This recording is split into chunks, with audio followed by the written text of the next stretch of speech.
Že pred več kot 3 leti ste opozarjali, da osnovnega zdravstva, s kakršnim smo se desetletja ponašali v Sloveniji in po katerem so se želele zgledovati številne države, preprosto ni več oziroma da ugaša. V ugotovitvah, ki so izpostavljale nujnost takojšnjega ukrepanja, ste pravzaprav napovedali marsikaj, kar se je potem tudi v resnici zgodilo, žal. Začenši s tem, da je med nami vse več zavarovancev, ki so danes brez osebnega zdravnika oziroma ne morejo priti do zdravnika. Opozorili ste na številne administrativno pogojene nesmisle, ki so še dodatno pripomogli k ugašanju sistema osnovnega zdravstva. Zato bi vas vprašala, v kolikšni meri so se do danes spremenile razmere na primarni ravni zdravstvenega varstva, kakšna je odslikava aktualnega stanja, ki pušča pečat tako na zaposlenih, kot na bolnikih, kot na vaših varovancih? Ja, od najnega zadnjega pogovora je prišlo do nekaj sprememb. Bila bi krivična, če bi rekla, da ni bilo narejenega nič za to, da bi se razmere izboljšale. Postavljene so bile določene spodbude za mlade, zato da so se raje odločali za specializacijo iz družinske medicine. Za ostale specializacije na primarnem nivoju pa teh spodbud ni bilo. Ustanovljene so bile ambulante za neopredeljene, ki omogočajo tudi osebam, ki nimajo izbranega osebnega zdravnika, da imajo dostop do ustrezne obravnave na primarni ravni.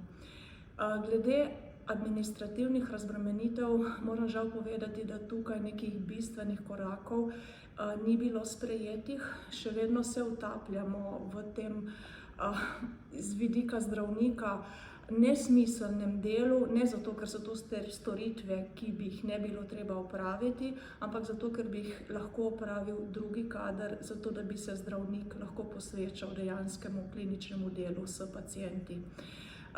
Tukaj si želimo res enih bistvenih tektonskih sprememb, bi jaz rekla, ker je tukaj en enormen prostor za to, da pridobimo vsak dan 1000 ur zdravnikovega dela, brez da bi dodali en sam tim na primarni nivo.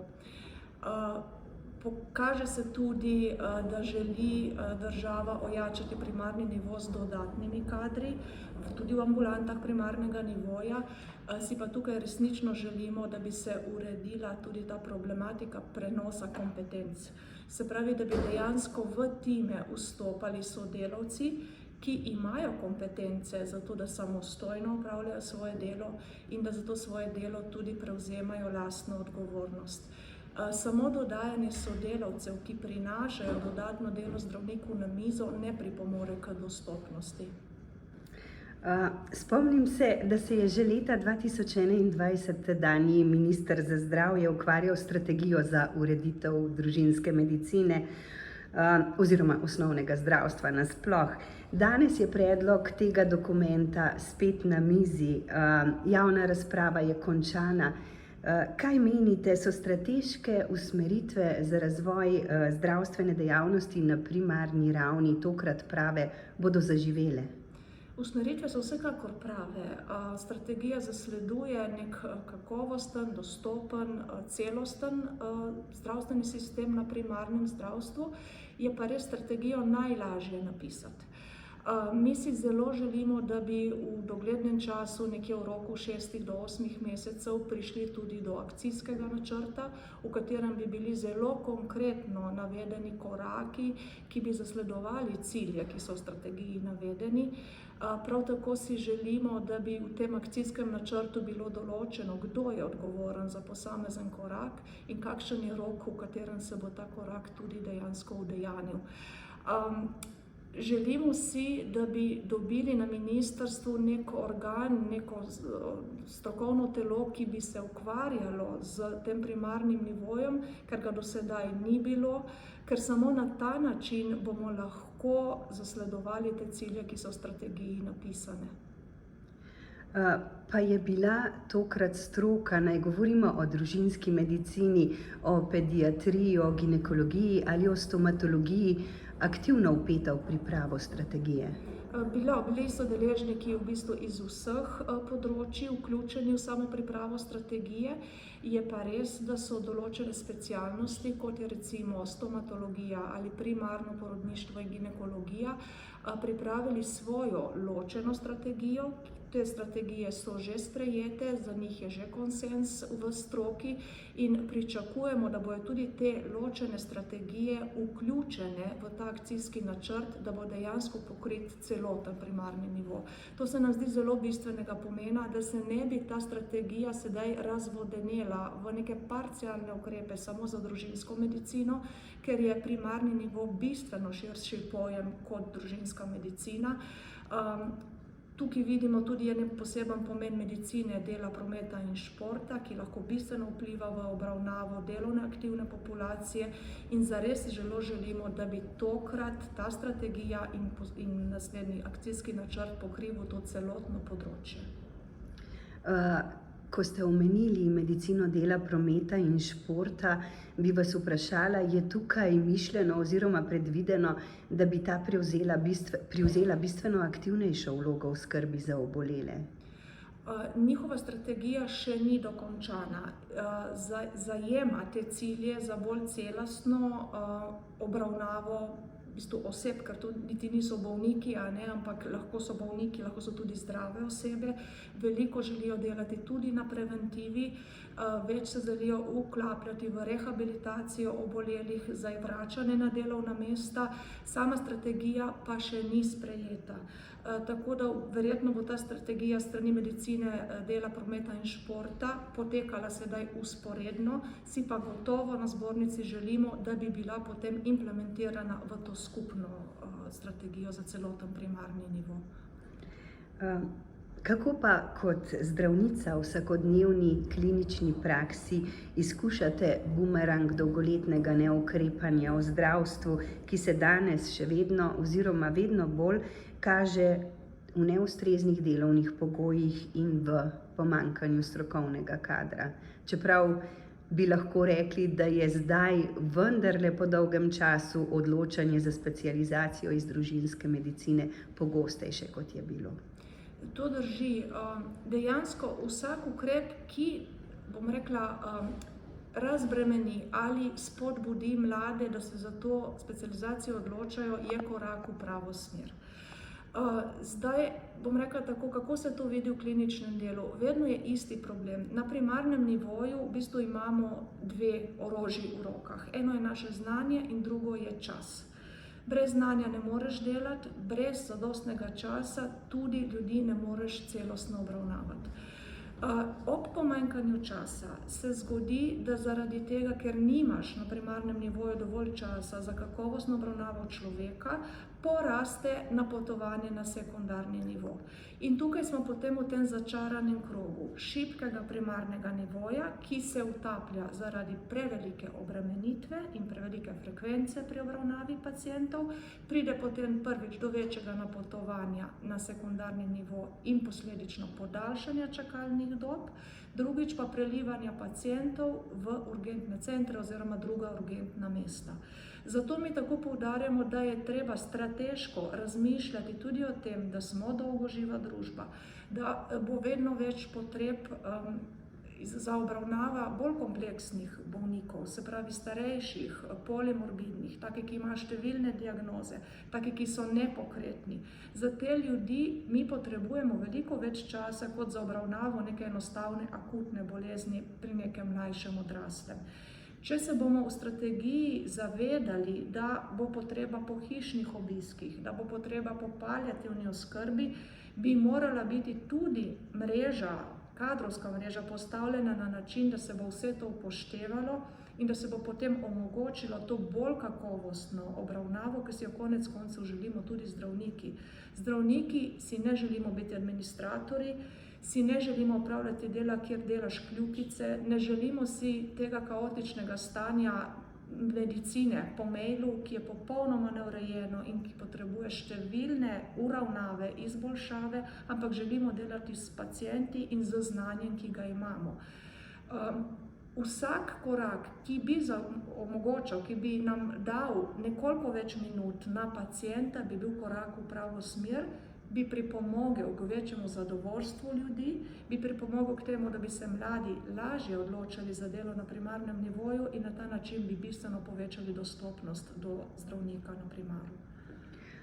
Razmere v pospešeno starajoči se slovenski družbi, v kateri se je demografska piramida že dolgo nazaj obrnila na glavo, so takšni ukrepi pravzaprav nujnost. O njih v resnici ne bi smelo biti razmisleka, ali jih uvesti ali ne. Drži, mislim, to je dejstvo.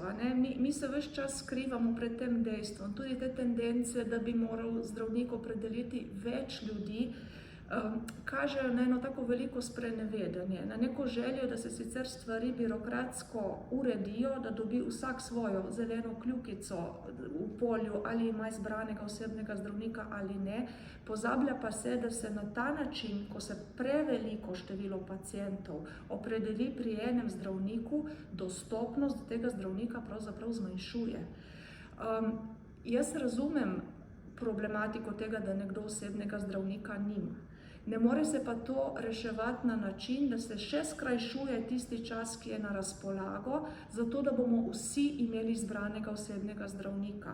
Zato pozdravljam to rešitev ambulant za neopredeljene, ker dejansko podaljšujejo nek ordinacijski čas, ki je ljudem na razpolago.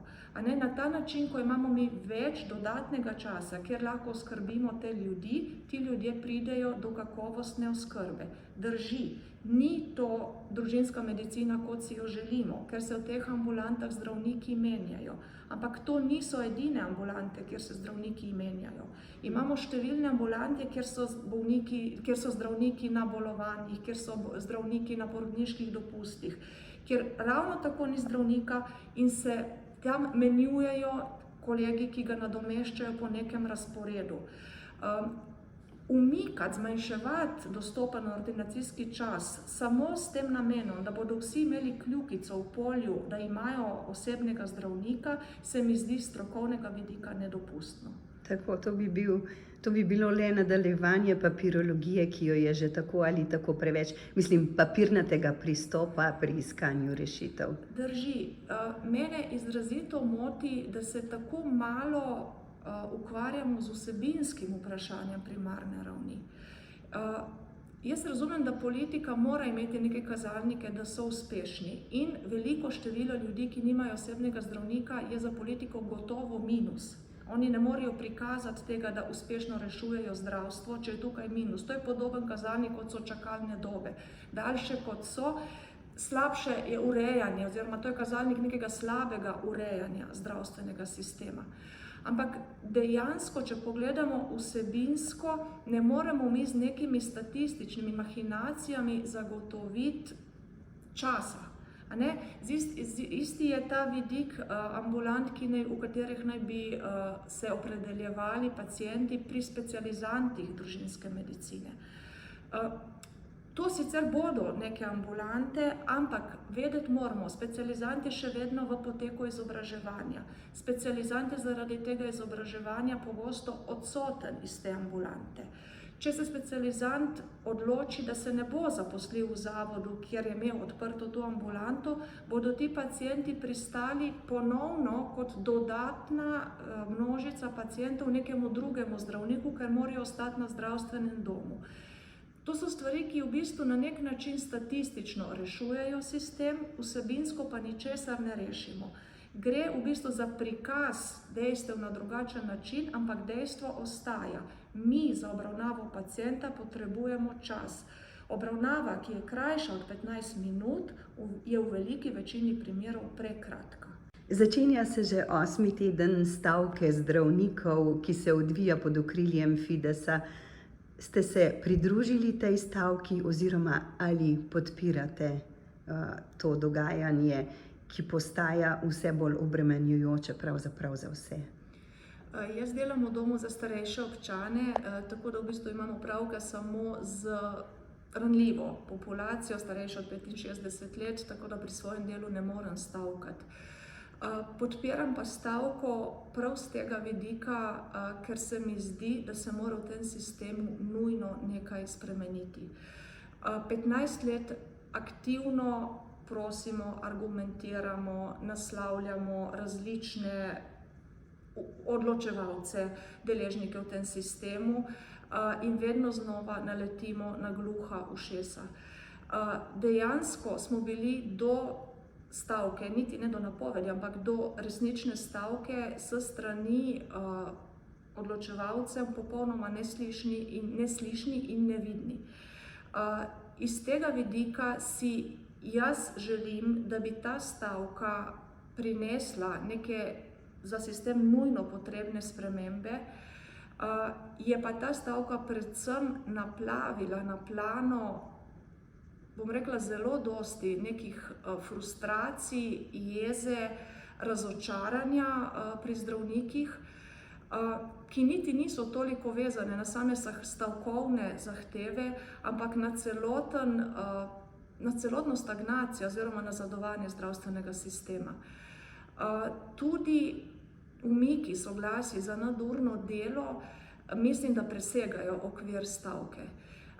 Mislim, da smo prišli do točke, ko enostavno ljudje z tem, da prekomerno delajo, tudi nevarno delajo, ne želijo več vzdrževati sistema, ki ne poskrbi niti za osnovne potrebe pacientov, niti za osnovne pravice zaposlenih v tem javnem sistemu.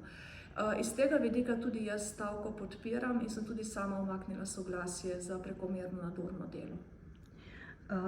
Zdi se, da je glavni problem pri tej stavki to, da se tudi v fokusu javnosti ustvarja prepričanje, da gre edino in zgolj za poskus oziroma za željo po udejanjanju dogovora med vlado in sindikatom glede zvišanja plač oziroma spremembo plačnih razredov. Vendar vemo, da se za tem skriva veliko več, da se za tem skrivajo resni sistemski problemi, ki jih je treba odpraviti, sanirati, da bodo od tega imeli veliko ne le zdravniki in vsi, ki sodelujejo pri zdravljenju, skratka v vseh postopkih obravnave pacientov, ampak so tudi pacienti oziroma zavarovanci tisti, ki bodo občutili dobrobit tovrstnih sprememb. Toda v javnosti prevladuje nekako drugačen občutek. Drži, jaz vidim, da je ena ogromna diskrepanca med tem, kaj ljudje mislijo, da je situacija v zdravstvu in kaj je dejansko situacija v zdravstvu. Kar je razumljivo, konec koncev. Ljudje pač si lahko svoje mnenje ustvarijo na podlagi informacij, ki jih prejmejo iz javnih medijev, iz družbenih omrežij in tudi konec koncev svoje lastne izkušnje. Veliko let smo priča temu, da se vse anomalije oziroma slabosti zdravstvenega sistema prikazuje kot posledica slabega dela zdravnikov. Iz tega vidika verjamem, da smo mi tisti strelovod, ki ga ljudje krivijo za to, da sistem ne dela. Vendar po drugi strani, tudi če bi zamenjali vse zdravnike v našem zdravstvenem sistemu, od prvega do zadnjega, in pripeljali neke druge, idealne zdravnike, ki bi ne imeli človeških slabosti, ampak samo človeške kreposti, ta zdravstveni sistem ne bi deloval niti za milimeter bolje, kot deluje sedaj. Zdravstveni sistem je kompleksen sistem. Kompleksni sistemi potrebujejo vodenje, kompleksni sistemi potrebujejo prilagajanje spremembam in vsega tega v našem sistemu ni.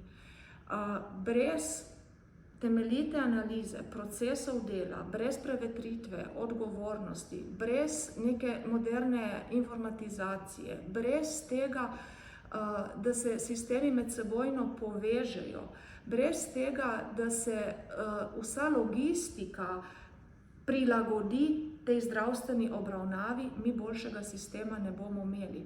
Je pa res, da verjamem, da veliko ljudi ne razume te stavke, verjetno in zelo verjetno, bom rekla, tudi zato, ker mogoče s strani samega sindikata, ki je stavko sprožil, te zadeve morda niso bile dovolj razumljive in dovolj transparentno prikazane. Je pa tudi to res, da je koliko glasu bo prišlo do javnosti, odvisno tudi od tega, komu je mikrofon ponujen. Kako pa ocenjujete vizijo ministrice za zdravje Valentine Prevolnik Rupel in vlogo strateškega sveta za zdravstvo, ki pomaga pri pripravi bistvenih sprememb v zdravstveni sferi? Se vam zdi, da gre za pravi pristop za usmeritve, ki bodo enkrat za spremembo lahko zaživele v praksi in pripomogle k izboljšanju razmer? V strateškem svetu so sprejeli dobre predloge. Tam smo bili tudi zdravniki družinske medicine prisotni. Poznam predloge, ki se nanašajo na družinsko medicino, drugih ne poznam. Tako da, kar se tiče tega, bi bili mi zelo veseli, da bi se vsaj nekaj od predlaganega tudi dejansko uresničilo. Je pa res, ti identični predlogi so bili predlagani različnim ministrom in ministricam že vsaj 10 let. Do sedaj do sprememb ni prišlo. Tako da ni problem v tem, da ne bi imeli dobrih predlogov.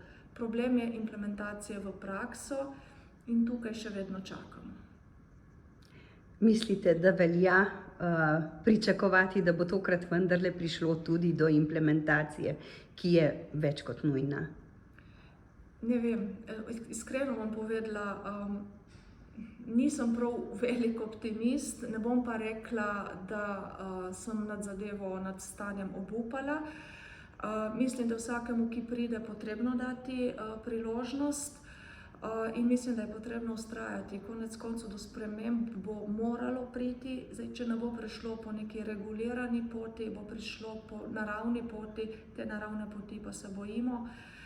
Ker če bo prihajalo do sprememb po naravni poti, gremo po poti balkanizacije zdravstva, ker tiste najbolj ranljive skupine nimajo več dostopa do ustrezne obravnave. Tega nas je pa pravzaprav vseh lahko zelo upravičeno strah. Zelo. To je tista naša glavna skrb. Če mi ne poskrbimo za javni sistem in njegove spremembe regulirano, če si mi zatiskamo oči pred starajočo se družbo, pred družbenimi spremembami, pred tem, da postajamo multikulturna družba, kar ponovno zahteva več časa, več energije, bolj kompleksno obravnavo. Če se skrivamo pred porastom duševnih, čustvenih težav pri otrocih, mladostnikih, mladih odraslih, če na vse to mi pozabljamo oziroma se še vedno sprašujemo, zakaj so pred 30 leti pri istem številu zmogli, sedaj pa ne, če zbanaliziramo situacijo na nivo, sistem ne deluje, ker zdravniki premalo delajo, potem do rešitev ne moremo priti. In če mi ne bomo ponudili rešitev znotraj javnega sistema, se bodo oziroma se že pojavljajo komercialne storitve na trgu, ki se jih ljudje že sedaj poslužujejo. To pa pomeni, da bomo zgubljali kader iz javnega sistema v privatni sistemu, kar pomeni, da se bo nam ta javni sistem razkrojil. In tukaj mi tako zelo rinemo, poudarjamo, prosimo, argumentiramo, dajte poslušati ljudi, ki delujemo v praksi, dajte prisluhniti, v čem so težave in dajte narediti korak iz terena. Ne na podlagi nekih filozofskih konceptov, ne na podlagi nekih miselnih konstruktov, ne na podlagi nekih predsodkov. Že vrsto let prosimo, pridite v ambulante, poglejte, pošljite neke objektivne opazovalce, nekoga, ki se spozna na analize procesov dela, da vidijo, da vam povejo, kako se dela in na podlagi tega ukrepajte. Ker samo na ta način bomo lahko mi ta javni sistem ohranili.